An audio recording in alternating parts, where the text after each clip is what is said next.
Olá a todos, eu me chamo Felipe e nesse vídeo daqui eu vou resolver com vocês mais uma leva de questões que foram cobradas no Exame Unificado da Pós-Graduação em Física, o EUF. Para ser mais específico, nesse vídeo daqui eu vou resolver com vocês as questões de mecânica quântica que caíram na segunda aplicação de 2023. Bom, antes da gente começar a resolução de fato, fica aqui o convite, se você está estudando para o Exame Unificado, não deixe de acessar o meu site, o ifísica.com.br/EUF, para você ir na parte do site que diz respeito ao Exame Unificado. No site do canal, nessa parte, no ifísica.com.br/EUF, eu coloquei um punhado de informações pertinentes para quem está estudando para a prova. Lá você encontra todas as provas antigas, junto também com o formulário que eles disponibilizam para você saber, enfim, quais equações são colocadas no formulário, além de você também encontrar alguns vídeos comentando o que é o Exame Unificado, como é que é a distribuição das questões, enfim, informações extremamente pertinentes para você que está estudando para essa prova. E vale aqui o mesmo comentário de sempre. Apesar da prova de mecânica quântica ter 8 questões, eu só vou resolver nesse vídeo 6 delas. Isso porque eu tenho um curso gratuito de mecânica quântica aqui no meu canal iFísica. E aí, nesses cursos gratuitos, eu tenho conteúdos adicionais direcionados para o clube de membros. E aí, em toda a resolução do Exame Unificado, dessas provas que tem 8 questões, eu sempre pego 2 dessas 8 questões e coloco somente para o clube de membros, no caso, vinculado aos conteúdos adicionais dos cursos gratuitos que estão no canal. No caso, essas 2 questões que eu não vou estar resolvendo nesse vídeo correspondem a essas aulas aqui do curso de mecânica quântica, caso você tenha interesse de ver. E aí, enfim, basta você fazer parte do clube de membros, que aí você tem acesso, não só a essas questões, como a todas as outras questões e conteúdos adicionais separados bonitinho, por tópico, no curso de mecânica quântica. Mas então, vamos lá, vamos começar aqui a nossa resolução, começando pela primeira questão. Considere a dinâmica quântica de uma partícula em uma dimensão. A figura abaixo mostra 3 probabilidades para o módulo ao quadrado da função de onda dessa partícula, φ de x ao quadrado, num determinado instante, para diferentes valores do parâmetro b. Marque a alternativa correta. Então, vamos lá, vamos dar uma olhada em cada uma das afirmações e aí a gente vê qual que está certa e por que as outras estão erradas. Então, primeira, o valor esperado da posição da partícula está à direita da posição mais provável de se encontrar a partícula, se b for maior do que 2a. Então, vamos lá, se b for maior do que 2a, a posição mais provável é a posição A, mas percebam que o gráfico ele é assimétrico. Tem mais área debaixo dele à direita do que à esquerda dessa parte, desse ponto mais provável. O que significa que, de fato, o valor esperado vai estar nessa parcela daqui, a parcela à direita da posição mais provável, que é o que a letra A está falando. Então, de fato, aqui a nossa resposta é a letra A. Mas vamos dar uma olhada nas outras, para a gente ver por que estão erradas. Então, na letra B, o valor esperado da posição da partícula está à esquerda da posição mais provável de se encontrar a partícula, se B for maior do que 2A. Isso aqui é exatamente o contrário da letra A, então está errado. No caso, estaria à direita. Então, letra C. O valor esperado da posição da partícula está à direita da posição mais provável de se encontrar se B for menor do que 2A. Se B for menor do que 2A, a gente cai nesse segundo gráfico. E aí percebam, o valor esperado ele vai estar aqui à esquerda, aqui no caso, da posição mais provável. Por quê? Porque tem mais área aqui à esquerda do que à direita. Então está errado, porque a letra C fala exatamente o oposto disso. Então está errado também. Letra D, o valor esperado da partícula está à esquerda da posição mais provável de se encontrar a partícula se B igual a 2A. Bom, se B igual a 2A, o gráfico é simétrico, então o valor esperado é exatamente esse cara daqui que está na metade do caminho, que é o valor mais provável. Então está errado também. E letra E, o valor esperado da posição da partícula coincide com a posição mais provável de se encontrar a partícula, independente do valor de B. Aqui já está errado, enfim, pela construção mesmo da argumentação que a gente foi usando para cada uma das alternativas. Então, é isso. Então, nossa resposta é a letra A e, portanto, mais uma questão resolvida. Vamos, então, para a nossa segunda questão. Considere a dinâmica quântica de uma partícula sob a ação do potencial do tipo poço infinito unidimensional de largura L, como mostrado na figura. A função de onda da partícula que se encontra no estado fundamental é essa função de onda daqui. Assinale a opção correta para os valores esperados da posição x e do momento linear p, do quadrado da posição x² e do quadrado do momento linear p², e para o produto da incerteza na posição pela incerteza no momento linear σx, σp, respectivamente. O quadrado da incerteza em uma grandeza O é dada por essa expressão daqui. Dica: utilize propriedades de funções pares e ímpares. Bom, aqui não tem muito jeito. né, para poder calcular alguns desses valores esperados, a gente vai ter que ir na força bruta. Essa vai ser a questão mais chata, né, dessas 8 aqui no caso, da prova de mecânica quântica. Né, isso porque aqui não tem muito jeito de escapar. Principalmente nos valores médios de x² e p², a gente vai gastar, né, um fosfato aqui para poder fazer a conta. No caso, dois valores médios aqui, a gente já consegue eliminar, né, já consegue falar de cara que os valores esperados vão ser iguais a zero. No caso, o valor médio de x, né, valor esperado de x e de p. Por que isso? Porque a função de onda, a nossa função de onda é uma função par, certo? Uma função do tipo cosseno. Consequentemente, vamos lá, como é que é o valor médio de x? O valor médio de x é integral de psi x psi estrela integrado exatamente, né, enfim, no intervalo, né, onde a nossa função de onda existe, que é um intervalo simétrico, de menos L sobre 2 até L sobre 2. Então, menos L sobre 2 até L sobre 2. Né? E da mesma forma, se a gente quiser calcular o valor médio de P, então o valor médio de P vai ser a mesma coisa, né? Só que aqui a gente vai trocar, né, o x pelo operador de momento. Então, menos IH barra derivada com relação a x aplicado ao nosso psi, esse primeiro daqui, que é o psi estrela, né, esse daqui integrado em x de menos L sobre 2 até L sobre 2. Então, esses aqui são os dois primeiros valores médios que a gente deveria calcular. Só que aqui, como a função de onda psi é uma função par, e aqui é um intervalo simétrico, a gente já sabe que esses dois caras aqui tem que dar igual a zero. Por quê? Porque olha só, né, se o psi é uma função par, psi estrela também é par. E x é uma função ímpar. Então, né, produto de duas funções par com uma função ímpar é uma função ímpar. Integrado no intervalo simétrico, vai dar zero. E aí a mesma coisa para cá. Né? Vamos lá, quando a gente deriva com relação a x um cosseno, ele vai virar um seno, que é uma função ímpar. Então, nosso integrando aqui vai ser uma função par vezes uma função ímpar, que é uma função ímpar, integrado, né, num intervalo simétrico, vai dar zero. Então, esses primeiros valores médios vão dar zero, né, e praticamente todas as alternativas já constam com isso. Então, aqui não ajuda tanto assim, né, a gente eliminar algumas alternativas de fato. Então, o que a gente vai ter que fazer de fato aqui é determinar, né, fazer a conta na marra de quanto é que é o valor médio de x² e de p². Né? No caso aqui, eu vou começar, né, com o valor de x², ok? Né? E depois, né, enfim, com esse valor médio, a gente já vai cancelando, né, já vai, né, eliminando algumas alternativas, e aí, né, basta a gente fazer o mesmo tipo de conta, só que para o p². Okay? Então vamos lá, né? Por definição, esse cara daqui vai ser a integral de menos L sobre 2 até L sobre 2 de x² psi ao quadrado. Ou seja, que vai aparecer um 2L cosseno ao quadrado de πx dividido por L, isso aqui, integrado em x. Então essa é a conta que a gente tem que fazer. Bom, para poder facilitar, né, vale a pena a gente escrever esse cosseno ao quadrado como sendo cosseno de 2 vezes o argumento. Né, como é que a gente faz isso? Basta a gente lembrar da identidade de que cosseno de 2 vezes alguma coisa, cosseno de 2θ, é cosseno de θ mais θ, que é cosseno θ, ou seja, cosseno ao quadrado de θ, menos seno θ. Então, menos seno ao quadrado de θ. E a gente junta esse cara daqui com 1 é igual a cosseno ao quadrado mais seno ao quadrado. E soma essas, né, essas duas identidades. Né? Aqui no caso, os senos vão cortar e a gente vai ter que cosseno ao quadrado de θ é meio mais meio de cosseno de 2θ. É mais fácil, no caso, né, trabalhar com o cosseno, né, um cosseno sem ser ao quadrado, para a gente poder fazer as integrações, do que um cosseno ao quadrado. Ok? Então vai ser essa identidade que eu vou utilizar. Então, né, vamos lá, essa conta que a gente tem que fazer vai ser 2 sobre L, e aqui primeiro, integral de menos L sobre 2 até L sobre 2 de x² dx, né, que veio dessa primeira parcela daqui, que ainda falta um meio, então x² sobre 2 dx, ok? Agora mais integral, né, esse meio vai para fora, e aqui vai ficar um x² cosseno de 2πx dividido por L, esse cara daqui, integrado em x de menos L sobre 2 até L sobre 2. Então essa daqui é a conta que a gente vai ter que fazer. Mas beleza, né? Para a gente poder fazer essa segunda integração, que é a mais chata, né? Porque a primeira é imediata, a gente vai ter que fazer, né, no caso, 2 integrações por partes. Ok? Então, né, vamos lá, eu vou chamar aqui o nosso x² de u e o nosso cosseno dx de dv. Ok? No caso, claro, né, o cosseno de 2πx sobre L, né? Não vou escrever aqui o argumento todo para poder ficar um pouco mais compacto.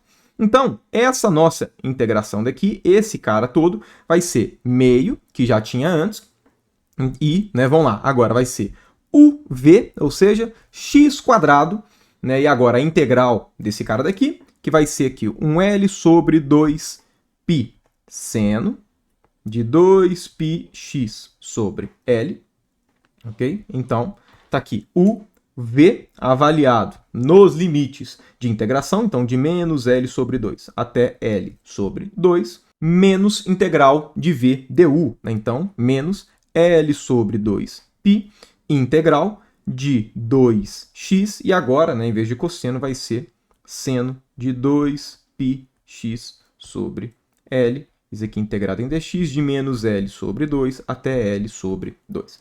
E aqui a gente já pode cortar esse 2 com esse 2 daqui. E agora a gente tem que fazer mais uma integração por partes, né, nesse trecho daqui.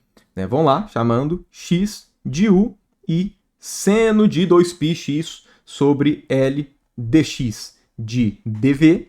Né? Essa nossa integração toda daqui vai dar o menos L sobre π, que já estava ali do lado de fora, ok? E vamos lá, né? U V, então vai ficar x, e agora integral do seno, né, que aqui vai ficar o nosso L sobre 2π negativo, né, vezes aqui no caso o nosso cosseno, de 2πx sobre L, isso aqui, né, avaliado de menos L sobre 2 até L sobre 2, menos integral de V du. Então, aqui vai ficar uma integral de, aqui no caso vai ser o quê? Vai ser o seno de 2πx sobre L dx, integrado de menos L sobre 2 até L sobre 2. E agora é só fazer nesse punhado de conta. Primeira coisa, essa última daqui a gente não tem que fazer, né? A gente já sabe que vai dar zero, porque seno é uma função ímpar, né? E uma integral de uma função ímpar no intervalo simétrico vai dar zero. Né? Bom, então, né, vamos lá, vamos por partes aqui então. Então, né, vamos lá, ó, vamos voltar lá para trás, né? Vamos lá, o nosso valor médio, né, nosso valor médio de x quadrado vai ser igual aqui. Vamos lá, vai ser 2 sobre L, né? E vamos lá, primeiro tem essa nossa integral que é direto, né? Integral de x2 vai dar x3 sobre 3, então aqui x3 sobre 6 por conta desse 2 que já tinha. De menos L sobre 2 até mais L sobre 2, isso aqui vai dar 2 vezes L dividido por 2 ao cubo dividido por 6, ok? Então, esse daqui é o resultado da nossa primeira integração. Agora, mais, né? E agora vamos para a parcela que a gente fez esse punhado de integração por partes. Vamos lá, levando em conta que nessa parte a gente tem que avaliar um seno de 2πx sobre L em L sobre 2 e menos L sobre 2, essa primeira parte a gente já sabe que vai dar zero. Por quê? Porque se a gente coloca L sobre 2 aqui, ó, o L vai cortar com L, 2 vai cortar com 2, vai ficar seno de π. Seno de π dá quanto? Dá zero. Então, esse primeiro termo daqui não gera contribuições. Ok? Então, né, agora vai faltar esse nosso segundo termo. Esse nosso segundo termo a gente separou, né, nessa parte, junto com essa daqui que vai dar zero. Ok? Então, no final de contas, né, a gente vai ter aqui um mais meio, do meio que já tinha aqui.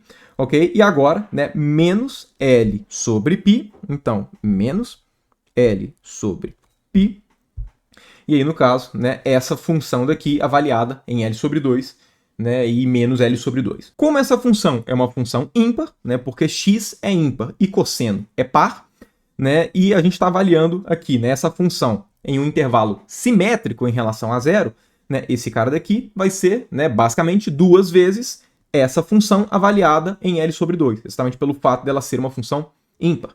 Ok? Então, vamos lá. Aqui vai ter, então, esse menos L sobre 2π, então menos L sobre 2π, e aí basta, né, levar esse cara daqui, né, 2 vezes esse cara em L sobre 2. Então, 2 vezes L sobre 2 cosseno de 2πx sobre L, sendo que o x vai ser L sobre 2, ou seja, cosseno de π, e cosseno de π vai dar quanto? Vai dar menos 1. Então, eu vou até trocar aqui o sinal, então, menos 1.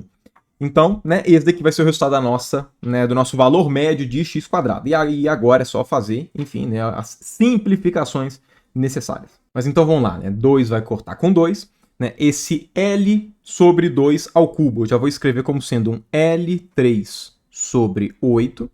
Né, para aqui, né, quando a gente passa esse 1 sobre L para dentro do colchete, aqui já vai cortar, vai ficar um L ao quadrado. E aqui um desses L's vão cortar. Ok?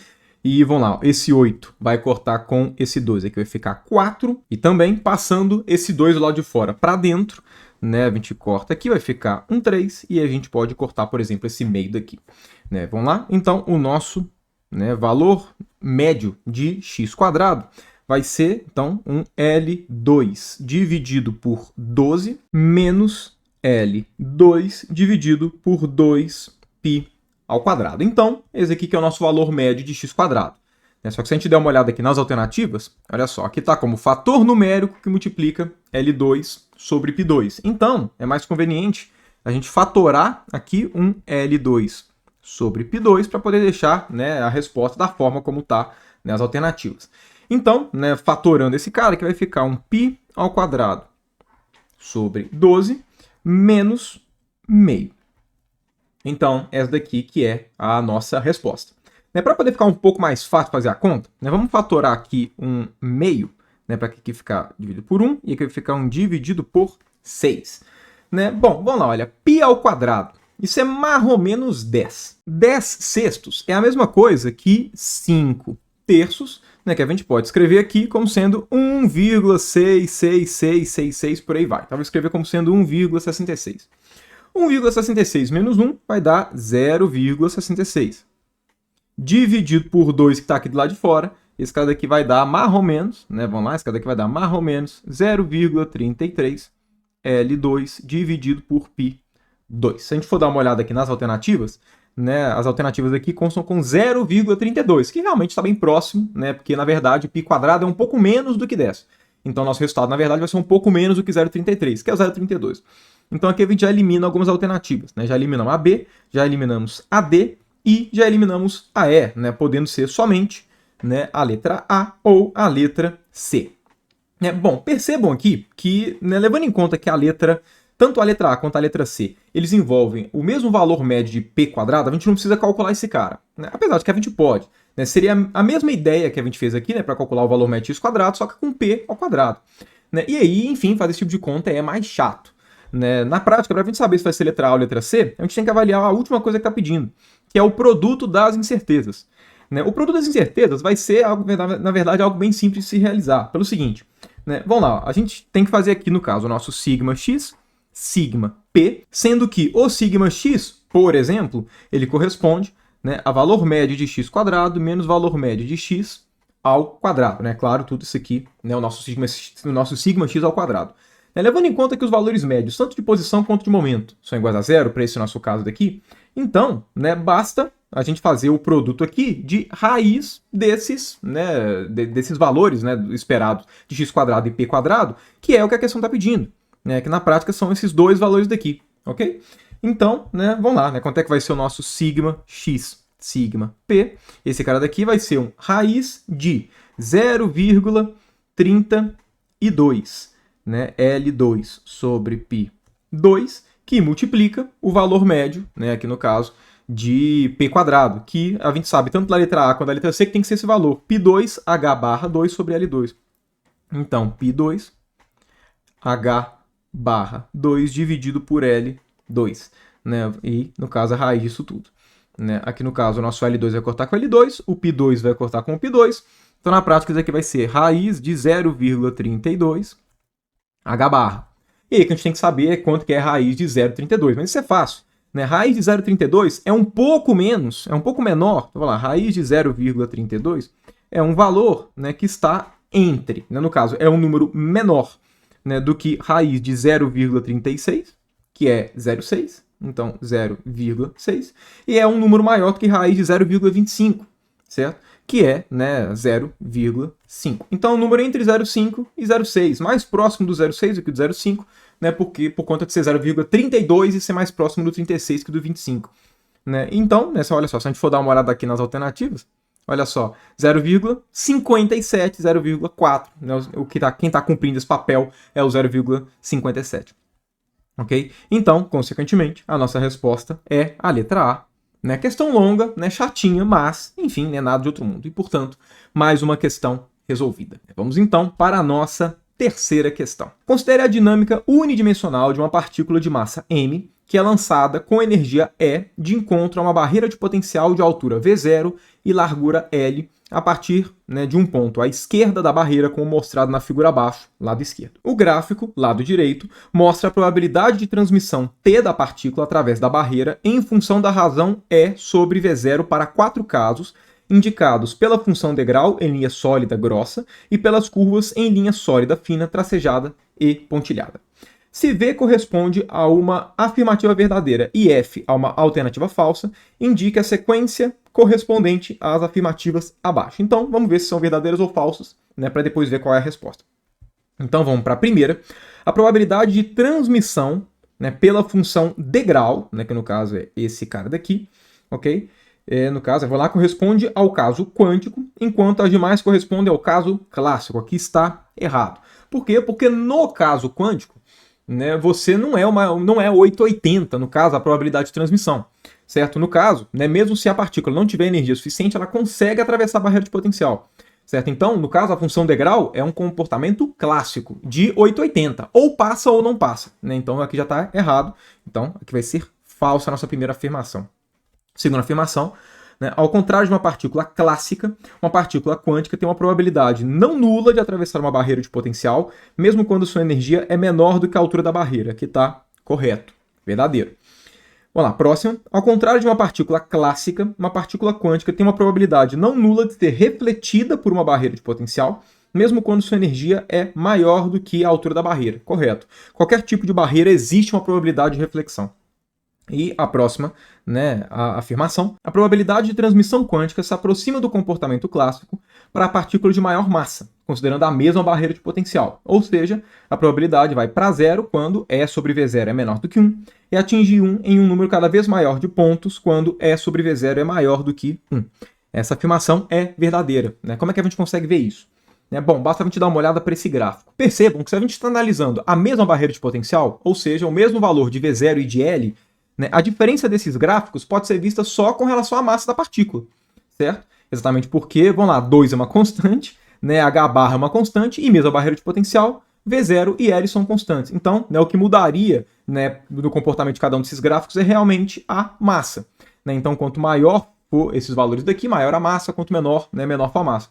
E percebam que, de fato, né, o pontilhado ele está mais próximo do comportamento, né, de um comportamento clássico do que o tracejado e do que a linha contínua, certo? Então, que é exatamente o que está falando. Né? Enfim, quanto mais próximo do gráfico, né, pontilhado, mais próximo de zero realmente é, antes de atingir, né, esse E sobre V0 maior do que 1, né, e aí a probabilidade, ela, enfim, fica bem menor, né, fica bem mais próximo de zero, e quando E sobre V0 é maior do que 1, né, perceba que, enfim, ela no caso, né, atinge o 100%, né, em um número maior, né, cada vez maior de pontos, ok? Que é realmente o que essa última afirmação está falando, por isso que ela é verdadeira. Ok? Então, nessa a gente tem falso, verdadeiro, verdadeiro, verdadeiro. Se a gente dá uma olhada aqui nas alternativas, nossa resposta é a letra A e, portanto, mais uma questão resolvida. Vamos então para a nossa quarta questão. A equação de alto-valores do Hamiltoniano de um oscilador harmônico unidimensional é dado por, né, enfim, essa expressão daqui, onde N são os autoestados ortonormais do Hamiltoniano H, N é igual a H barra ômega, N mais meio, né, os autovalores de energia correspondentes, e N igual a 0, 1, por aí vai.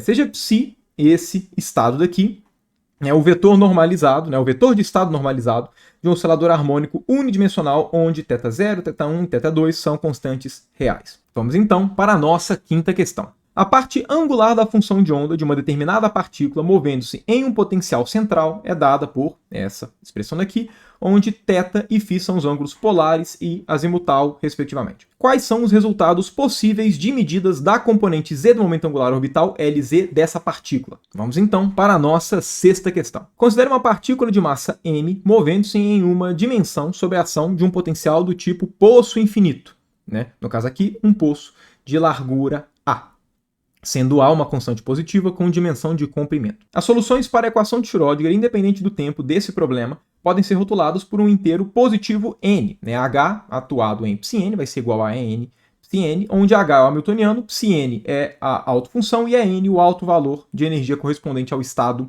n. Para quais estados teríamos, né, o módulo ao quadrado de psi n igual a zero em x igual a zero. Né? Bom, para a gente determinar essa questão, a gente tem que lembrar uma propriedade quanto à paridade das nossas funções de onda. Vamos lá, percebam o seguinte, esse nosso potencial é um potencial par. Se a gente for desenhar aqui, né, como é que é a nossa energia potencial, né, vamos lá, é igual a zero nesse intervalo daqui, né, de menos a sobre 2 até a sobre 2, e depois é infinito, ou seja, enfim, um poço infinito. Então, o nosso poço infinito, ele é dado aqui por uma função par. Né? Como ele é dado por uma função par, né, existe um teorema que fala pra gente que as autofunções, né, no caso aqui, os nossos psi n de x vão ser autofunções com paridade bem definida, ou seja, vão ser funções pares ou ímpares. Okay? Para que a nossa densidade de probabilidade ela seja zero, exatamente aqui na origem, a gente precisa que as funções sejam funções ímpares. Certo? Exatamente porque, né, pela definição de uma função ímpar, a função ímpar é sempre zero aqui. Ok? Bem ali na origem, no caso, em x igual a zero nesse caso, né, que é exatamente a parte simétrica, né, o eixo na qual o nosso potencial ele é simétrico. Então, na prática, o que a gente tem que fazer é quais são as autofunções, né, desses n daqui, né, quais desses n's vão definir as autofunções ímpares. Bom, para a gente determinar isso, a gente tem que olhar primeiro qual que é a nossa primeira autofunção, ou seja, o nosso estado fundamental. O nosso estado fundamental ele é dado por um cosseno, certo? Uma função de onda do tipo cosseno. E percebam, uma função do tipo cosseno é uma função par, não é uma função ímpar. Então, o nosso n igual a 1 é dado por uma função par. Né? Consequentemente, o próximo, o nosso n igual a 2, vai ser dado por uma função ímpar. Por quê? Porque quando a gente muda, né, no caso, essas soluções, né, quando a gente vai aumentando os n's, a gente está aumentando em uma unidade, né, a quantidade aqui de pontos em que a nossa função de onda corta exatamente o nosso x igual a zero. Consequentemente, cada vez que a gente aumenta um valor desse n, a gente muda a paridade da função. Função par, função ímpar, função par, função ímpar, e por aí vai. O que significa? Significa que todos os n's pares aqui vão corresponder a funções ímpares. Consequentemente, todos os n's, né, todas as autofunções com n par, vão ter essa densidade de probabilidade igual a zero em x igual a zero. E essa é a nossa resposta. Se a gente for dar uma olhada aqui nas alternativas, olha só, apenas os estados com n par. Então, a nossa resposta é letra A e, portanto, mais uma questão resolvida. Vamos, então, para a nossa sétima questão. Considere dois spins meios, S1 e S2, cuja interação é descrita por meio desse hamiltoniano daqui, né, em que J maior que zero tem dimensão de energia. A energia do estado fundamental desse sistema é... Bom, como é que a gente faz para poder resolver esse nosso problema? Bom, para a gente poder resolver de uma forma mais estratégica, é conveniente a gente escrever esse hamiltoniano de uma forma um pouco mais simples, a gente enxergar ali no caso, né, quais que vão ser os autoestados, né, para a gente ver qual que tem menor energia. Bom, levando em conta que aqui aparece um S1 produto com S2, né, esse cara daqui é mais fácil a gente escrever em termos de um produto notável. Né, esse cara daqui é o termo misto de um produto notável. Então, o que a gente pode fazer? Se a gente tivesse S1 mais S2 ao quadrado, esse cara daqui seria igual ao quê? Esse cara daqui seria S1 quadrado mais S2 quadrado mais duas vezes S1 produto com S2. Né? E S1, S2 é esse cara que está aqui. Então, a gente consegue escrever esse cara como sendo S1 mais S2 ao quadrado menos S1 ao quadrado menos S2 ao quadrado, tudo isso sobre 2. Bom, para a gente determinar qual que é a energia do estado fundamental, primeiro a gente tem que saber quais são os autoestados, aqui no caso, né, desse nosso hamiltoniano, né, ou em outras palavras, quais são os autoestados desse operador S1, né, produto com S2. Né? E no caso aqui, né, quando a gente dá uma olhada nesse tipo, né, de construção, né, nesse tipo de escrita de S1 com S2, né, fica claro que esse daqui é um problema que vale mais a pena a gente descrever em termos de soma de momento angular. Okay? Por quê? Porque a gente está escrevendo, né, o nosso hamiltoniano em termos, né, da soma dos spins, né, por isso a parte ali de soma de momento angular, né, e, enfim, né, do módulo ao quadrado dos momentos angulares, que compõe, no caso, essa soma de momento angular. Né? No caso, um resultado que a gente já tem que saber de antemão para poder fazer essa questão é que quando a gente soma dois estados de spin meio, a gente cai em 4 possibilidades. A gente cai em 3 de spin 1 e uma de spin 0, ok? Então, o que importa, né, o que a gente precisa saber, é que a gente cai em todos os 4 estados que compõem as 3 possibilidades de spin 1 e a única possibilidade de spin 0. Ou seja, se a gente pensa naqueles estados, né, estados do tipo JM, né, ou seja, qual que é o momento angular e qual que é a projeção, a gente, né, somando os dois spins meios, né, a gente cai nos estados 1, 1, 1, 0 e 1, menos 1, assim como no estado 0, 0. Né? No caso, esses três estados daqui são os que a gente chama dos estados tripleto, e esse estado daqui é o que a gente chama do estado singleto, ok? No caso, esse daqui é o estado mais, mais, esse aqui é o estado menos, menos, e esse aqui é o estado 1 sobre raiz de 2, mais, menos, mais, menos, mais, enquanto esse outro estado daqui é 1 sobre raiz de 2, mais, menos, menos, menos, mais. Ok? E aí, sabendo isso, né, que esses são os estados, aí a gente consegue resolver facilmente essa questão. Essa questão é uma questão que envolve som de momento angular. Né? Tem outras formas da gente resolver essa questão? Né? Até tem, só que são muito longas. Por exemplo, a gente pode construir, né, quais são, no caso, todos esses operadores. Ok? E depois diagonalizar e tudo. Só que fica muito mais longo. Se você identifica esses caras como som de momento angular, é muito mais rápido. Por quê? Porque você já sabe, né, quais são os autoestados aqui. Ok? Você sabe que são os autoestados, né, no caso de spin 1 e de spin 0, né, sendo que eles são construídos a partir de 2 spins meios. E por que isso é útil para a gente? Né, pelo seguinte, vamos lá, o nosso Hamiltoniano, corresponde a este cara daqui, ok? Olha só, então o nosso Hamiltoniano, ele corresponde a esse cara daqui multiplicado por J sobre H barra ao quadrado. Então, J, H barra ao quadrado. Esse aqui é o nosso Hamiltoniano. Né? E aí o que a gente tem que saber é quais são as energias desses caras todos para a gente poder falar, né, aqui no caso, qual que vai ser a menor energia. Né? Percebam que independente de qual desses estados forem, a gente sabe que a atuação desses dois caras, S1 quadrado e S2 quadrado, nesse estado vai dar sempre a mesma coisa. Porque, lembrando, né, a gente está com duas partículas de spin meio. Então esses dois termos aqui vão fornecer um menos 3 meios de, né, aqui no caso, de H barra ao quadrado, né, a atuação desses dois operadores. Né, porque, enfim, cada um deles, né, atuado no operador, né, num estado de spin meio, vai dar o 3/4, né, de H barra ao quadrado. Porque o que vai mudar vai ser esse daqui. Né, se a gente está querendo saber o estado fundamental, a gente está querendo, claro, né, qual que vai ser o menor valor, né, no caso, né, o menor alto valor desse operador atuando nesses caras aqui. Levando em conta que S1 mais S2 ao quadrado é o módulo do momento angular da soma, qual que é menor? 0 ou 1? É 0. Consequentemente, o estado singleto que vai ser o autoestado aqui desse nosso Hamiltoniano. E aí, né, ele atuando aqui vai dar 0, simplesmente. Ok? Então, perceba, né, se a gente vai ter o nosso H, né, atuado aqui no nosso estado 0, 0, né, esse cara daqui vai dar o quê? Vai dar J sobre H barra ao quadrado. Né, e aqui o 2. E aqui vai ficar, né, deixa eu colocar o 2 aqui à esquerda para ficar menos confuso. E aqui vai ficar o nosso menos 3 meios de H barra ao quadrado, o nosso próprio 0, 0. Ok? Ou seja, né, qual que vai ser a energia do estado fundamental? Vai ser menos 3/4, H barra ao quadrado vai cortar com H barra ao quadrado, J maiúsculo. Então, essa daqui é a nossa energia. Se a gente dá uma olhada aqui nas alternativas, olha só, menos 3J sobre 4, letra A, portanto, mais uma questão resolvida. Vamos então para a nossa oitava e última questão. Considere um sistema quântico com um espaço de estados tridimensional e a seguinte representação de um operador quântico J numa certa base ortonormal do espaço. Então, aqui é a representação do J, onde A é uma constante. Suponha que o sistema esteja no seguinte estado, aqui representado na mesma base. Uma medida da quantidade física associada ao operador J ao quadrado é realizada e o valor A ao quadrado é obtido. Ao medirmos a quantidade física associada ao operador J imediatamente em seguida, podemos afirmar que, se a gente mediu J ao quadrado, a primeira coisa que a gente tem que saber é como é o operador J ao quadrado nessa base. O operador J ao quadrado vai ser o J vezes J, que vai ser um A ao quadrado, 1, 0, 1 e o resto 0. Então esse aqui vai ser o J ao quadrado. Se a gente mediu e obteve A ao quadrado, significa, né, que o nosso estado imediatamente após a medida, ele vai para o subespaço expandido pelos autoestados, né, com alto valor ao quadrado. Ou seja, ele vai, né, para o subespaço, né, do primeiro e do terceiro vetor de base.